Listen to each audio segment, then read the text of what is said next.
పశ్చిమాసియా యుద్ధ ప్రభావంతో గ్యాస్ కష్టాలు పెరిగిపోయాయి. విశాఖపట్నంలోని దేవాలయాలలోనూ గ్యాస్ కొరత వేధిస్తోంది. దీంతో చాలా వరకు దేవాలయాల్లో ప్రసాదాల తయారీని నిలిపివేస్తున్నారు. పులిహోర, చక్కెర పొంగలి, దద్దోజనం, కట్టి పొంగలి స్థానంలో పండ్లను ప్రసాదంగా పంచుతున్నారు. గ్యాస్ కొరత వల్ల ప్రసాదాల తయారీ నిలిపివేస్తున్నట్లు చాలా ఆలయాల్లో బోర్డులు ఏర్పాటు చేశారు. విశాఖ సీతమ్మధార వెంకటేశ్వర స్వామి ఆలయంలో గ్యాస్ కొరతకు సంబంధించి మరింత సమాచారాన్ని మా ప్రతినిధి నాయుడు అందిస్తారు. విశాఖ నగరంలో కమర్షియల్ గ్యాస్ కొరత దేవాలయాల మీద కూడా చూపెడుతుంది. ప్రస్తుతం మనం సీతమ్మధారలో ఉన్న వెంకటేశ్వర స్వామి దేవాలయం దగ్గర ఉన్నాము. ఇక్కడ గ్యాస్ కొరతతో భక్తులకు ప్రసాదాన్ని కూడా తయారు చేయలేని పరిస్థితి నెలకొంది. ఇక్కడ దీంతో పాలక మండలి వారు గ్యాస్ కొరత కారణంగా ఇక్కడ ప్రసాదములను తాత్కాలికంగా నిలిపివేయడం అయింది. భక్తులు సహకరించాలని ఒక విజ్ఞప్తిని కూడా ఇక్కడ ఏర్పాటు చేయడం జరిగింది. ఇదే అంశం మీద మనతో మాట్లాడడానికి దేవాలయ సెక్రటరీ సావిత్రి గారు ఉన్నారు. మేడం, ఈరోజు శనివారం, అందులో సెకండ్ సాటర్డే, భక్తులు తాకిడి ఎక్కువగా ఉంటుంది దేవాలయానికి. ఇప్పుడు ప్రసాదాన్ని తాత్కాలికంగా నిలిపేశారు. గ్యాస్ కొరత ప్రభావం ఏ విధంగా ఉంటుంది? ఇది ప్రపంచవ్యాప్తంగా ఉన్నటువంటి కొరతేనండి.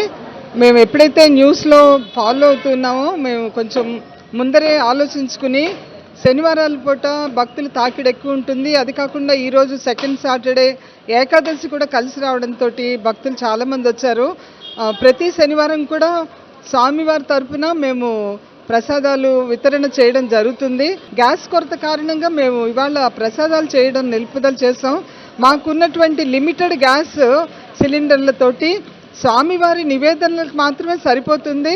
అదేవిధంగా మేము ఎలక్ట్రికల్ స్టవ్లు కూడా తెప్పించుకుని రెడీగా ఉంచుకున్నాం. మేము చేయలేకపోతున్నాం అని చింతిస్తూ దాని బదులుగా డ్రైగా ఏదైనా ప్రసాదాలు చేయించడానికి ఆలోచన చేస్తున్నాం.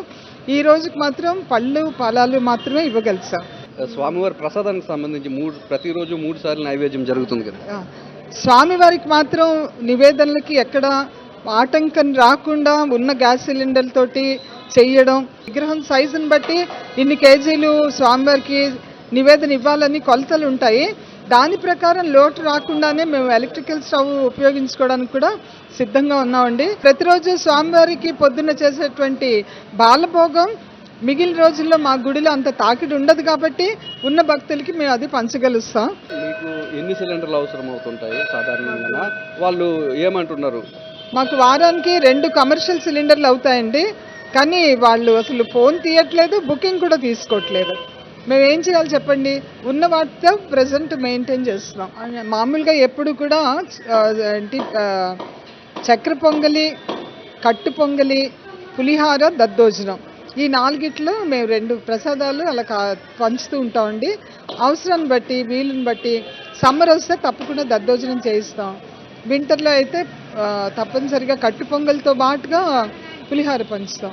2 కమర్షియల్ గ్యాస్ సిలిండర్లు అవసరం అవుతాయని ఇప్పుడు గ్యాస్ సిలిండర్ల కోసం ఫోన్ చేస్తే అక్కడ గ్యాస్కి సంబంధించిన వాళ్ళు ఫోన్ కూడా లిఫ్ట్ చేయలేని పరిస్థితి నెలకొందని, అయితే స్వామివారి ప్రసాదానికి సంబంధించి ఎటువంటి ఇబ్బంది లేకుండా కరెంటు స్టవ్ను, గ్యాస్ స్టవ్ను కూడా తీసుకున్నామని వీళ్ళు చెప్తున్నారు. అయితే భక్తులకు మాత్రము గ్యాస్ కొరత వల్ల ప్రసాదాన్ని మాత్రం అందించలేకపోతున్నామని భక్తులు ఇక్కడ గ్యాస్ కొరత వల్ల జరుగుతున్న ఇబ్బందిని అర్థం చేసుకోవాలని చెప్పి దేవాలయ సిబ్బంది విజ్ఞప్తి చేస్తున్నారు. కెమెరా అప్పలరాజుతో నాయుడు, విశాఖపట్నం నుంచి.